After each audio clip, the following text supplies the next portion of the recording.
Talvez você não saiba, mas o YouTube me parece que deu um espaço aqui para o Reinaldo Azevedo entrevistar uma galera, e o que saiu dali realmente é um programa foda, e tem uma entrevista do Guilherme Boulos que está excelente, que tem um trecho que está mais excelente ainda, que quando eu vi, eu lembrei na hora da Sofia, agora ela está aqui do meu ladinho, então nós vamos ver juntinho e a Sofia vai comentar, porque, meu Deus do céu, cara, para imaginar nisso que eu vou te falar agora. Guilherme Boulos é o homem que vai salvar o capitalismo, cara. Uhum.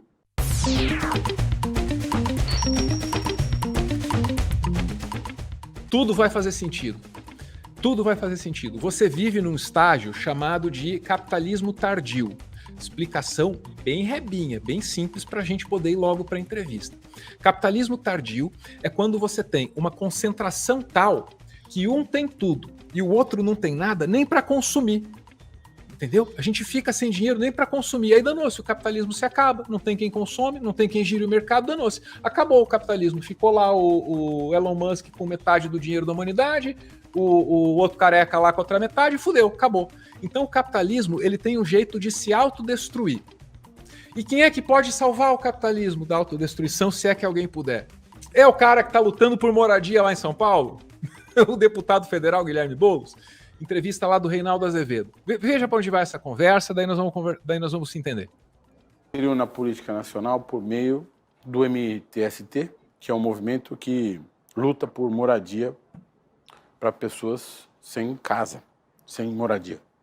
E a ideia do MTST reside, ou se escora, está baseada numa lógica que nasce, que tem origem no estado do bem-estar social, que é a ideia de função social da propriedade. Ou seja, o que o MTST faz é basicamente dizer que a propriedade tem de ter uma função social e você faz o lobby do povo. Ouviu isso, cara? Então, se o MTST ele luta pela função social da propriedade, ele não é contra a propriedade. Então ele não é um movimento revolucionário. Então ele não é esquerda radical, que nem te disseram, cara. Te enganaram. Há um grupo de pensadores que diz o seguinte: o estado do bem-estar social aparece para amainar as pressões que o socialismo real exerce sobre o capitalismo, ou seja, para permitir que o capitalismo sobreviva, ou seja, criar uma série de acordos, de acomodações entre direitos sociais, entre interesses do povo e interesses do capital. Quando você pede por moradia, você é o inverso do radical que quer fazer com que o capital sobreviva no Brasil? Você está falando que ele pode ser pelego? Você está chamando ele de pelego? É mais ou menos isso que eu entendi. É boa ou não é essa conversa, Sofia? É ou não é o que eu te prometi? Porra, é boa, é boa. Isso? Que é isso? É boa. Que é isso? É boa pra caralho. É boa pra um caralho. Vamos lá. É porque o radical de esquerda sou eu.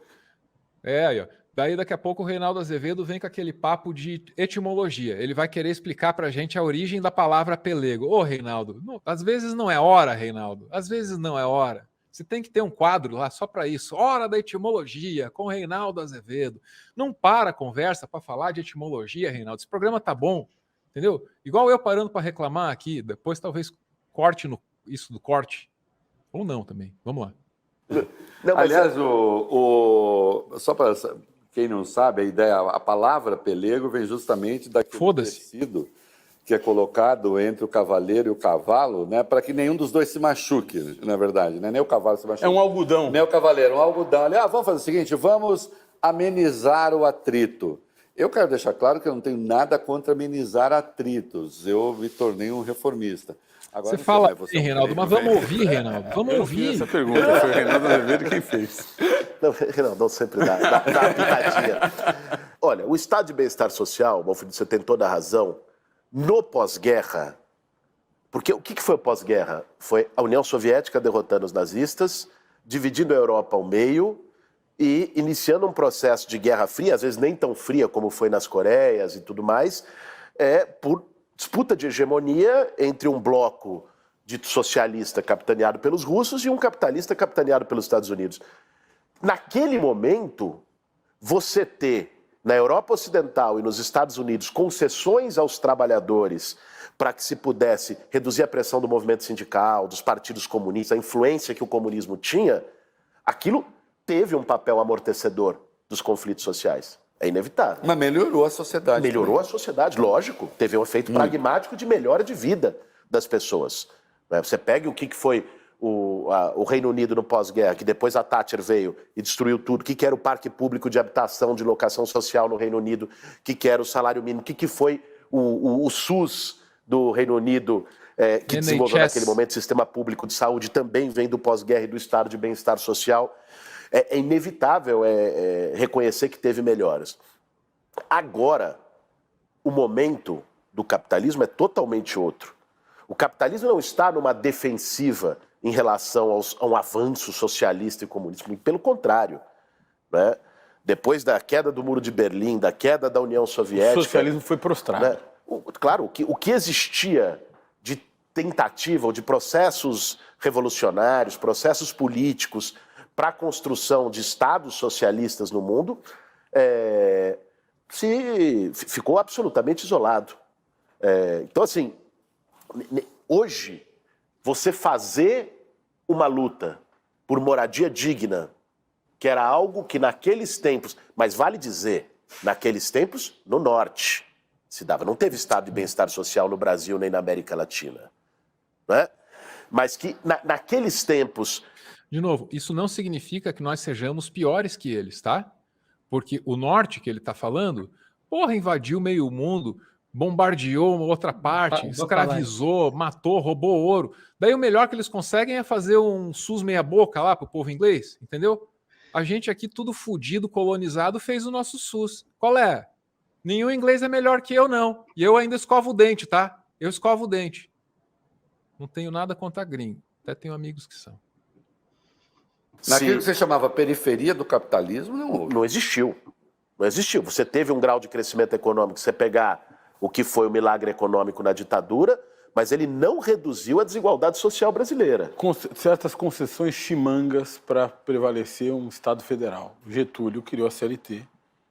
E, obviamente, o Getúlio era um chimango que queria, de certa forma, assentar um status quo e fez uma concessão e criou direitos sociais no Brasil. Nós tivemos, pelo menos, alguma situação análoga no Brasil nos anos 30. Não, nós tivemos, mas não se compara ao estado de bem-estar social europeu e norte-americano, do ponto de vista dos direitos que concederam. Nós tivemos um esboço de estado de bem-estar social no Brasil e depois reforçado novamente por políticas de inclusão nos governos do PT a partir de 2002, 2003. Beleza. Agora eu quero ouvir da Sofia, que é comunista, é uma radical. Você é uma radical? Sim ou não? Sim, ela é uma radical. Está provado. Ela se aceita como radical. Quero ouvir dessa radical, que me é tão querida, o que ela tiver para me dizer sobre essa contradição maluca. Quando a gente tenta tirar essas pessoas da miséria e ajudá-las, nós, de alguma forma, validamos e sustentamos um sistema cruel. O sistema cruel contra o qual você luta. Não é uma doideira isso? E aí? Hein? É o dilema do band-aid na fratura exposta, minha amiga. Não tem solução simples. Eu nunca achei ninguém que me desse uma resposta tão convincente. E eu gostei dessa conversa aí. Ela me deixou com mais dúvidas ainda.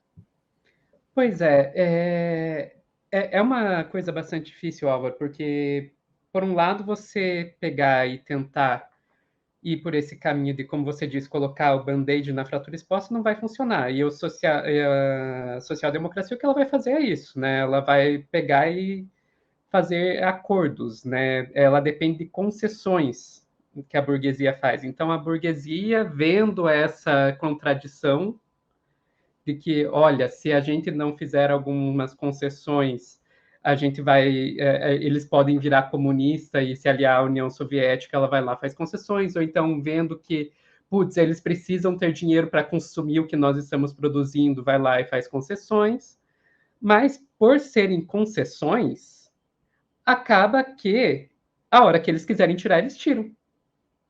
A hora que eles querem tirar, eles tiram. Então, acabou a ameaça soviética, eles tiram. durante aqui a Maré Rosa na América Latina, né, que a gente teve vários presidentes de esquerda sendo eleitos em vários países, Lula aqui no Brasil, o Evo na Bolívia, faltou o nome do Uruguai. O meu preferido, você está falando do Mujica. Mujica, o Chaves, você teve todos esses presidentes de esquerda sendo eleitos. Ok, estava tendo um boom das commodities, então países que eram grande parte exportadores de commodities, como os da América Latina, conseguiam ter riqueza suficiente para distribuir. A hora que acabou isso, cai a Dilma, cai todo esse pessoal aí, você vê uma onda de direita tomando. Então é aquela coisa, né? Você vê, eles fazem concessões e, por serem concessões, eles tomam a hora que eles bem entenderem. A solução para isso seria não depender de concessões, a gente, de fato, tomar o poder independente da burguesia. A questão é que, para fazer isso, você não vai conseguir convencer a classe trabalhadora a embarcar num projeto disso se essa classe trabalhadora ela não vê melhora nas suas condições de vida. Não adianta você chegar, digamos, para as pessoas e dizer, olha, vamos fazer uma revolução, daqui 50 anos as coisas melhoram. Não vai funcionar. Então, às vezes, você fazer essas reformas, ela é necessária. Senão você cai numa coisa que se chama de aceleracionismo. Não sei se você já ouviu falar. Claro. Que é aquela ideia de que, quanto pior, melhor. Você vai piorar, daí as pessoas vão se rebelar e vão para cima. Não é assim que funciona. O seu projeto político depende de piorar as coisas antes de elas melhorarem. Melhor você rever esse projeto. Eu conheço alguns de vocês que pensam assim, de fato, sabe? Sim, existe. Mas aí eu sempre lembro do superpoder de síntese de um Paulo Leminski, que me diz assim, revolução demanda muita proteína, e essa é a contradição mais fundamental. Só os bem alimentados podem lutar pelos que têm fome. Então, assim, se você quer encher tuas fileiras, ô revolucionário, nós temos que alimentar todo mundo antes. Não tem jeito. Com fome ninguém vai para a luta, não. Totalmente, completamente de acordo, Álvaro. E mais uma coisa só que eu queria dizer, eu acho bem importante aquilo que o Boulos destacou, que estava tendo social-democracia, estado de bem-estar social no norte, enquanto aqui no sul a gente ficava só com as migalhas. É sempre importante lembrar que a social-democracia, ela, para dar certo em um lugar, precisa dar errado em outro. A social-democracia só deu certo da forma que ela deu durante aquele período na Europa porque a gente estava se ferrando aqui. Sabe? É a transferência de riquezas do sul para o norte que sustenta a social-democracia. A social-democracia funcionou lá graças ao imperialismo, ao neocolonialismo. Então, até uma coisa que volta e meia você ouve as pessoas falando, não, porque o capitalismo deu certo nesse país e deu errado naquele outro país. Não, amiguinhos, o capitalismo deu certo naquele país porque ele deu errado no outro país. É só você parar para pensar, pensa numa cidade, Álvaro. Você pensa, tem uma cidade lá, e você olha, tem um bairro nobre daquela cidade, tem um monte de favela. Você fala que aquela cidade funcionou porque tem um bairro nobre? Não. Então, se você tem o capitalismo, globalmente, ele funcionou para uma meia dúzia de países e deu errado para todo o resto. Como é que você vai falar que o capitalismo deu certo? Né? Você sabia que existe um canto da internet em que você pode assistir todo o acervo de documentários do Meteoro a qualquer hora do dia ou da noite? Pois saiba que o Meteoro tá ao vivo o tempo todo. É um vídeo sobre a visão do capitalismo no filme Náufrago, seguido pela maluca biografia de um Olavo de Carvalho. Caiu e morreu. Aí na sequência, sei lá, um vídeo de divulgação científica sobre os efeitos de determinada substância no seu corpo. Meu Deus, vai ser uma loucura, droga! Funciona assim, a TV Meteoro opera ali do lado. Se parece precário, é porque é. E de quando em quando, eu entro ali para interagir com o público, para conversar com o chat. E daí é na intimidade. Intimidade e camaradagem que reina na gangue. Gangue de LGBT! Tem vezes que eu vou de pijama. Pra ser sincero, nem sempre é muito alegre esse papo. Às vezes a gente reclama. Oh, mimimi. Às vezes a gente briga. Ai, que rancor. E eu certamente dou mais palpite do que eu deveria, possivelmente passando vergonha e ignorando o certo, que seria sempre dizer... Não sou capaz de opinar. Eu tô tentando fazer um comercial sincero, até porque o que eu tô anunciando É isso aí que você tá vendo. Tá uma merda! Você pode colar lá comigo, Meteoro ao vivo o tempo todo. Claro, só se você quiser, mas eu acho que eu ia curtir ter alguma companhia. Valeu!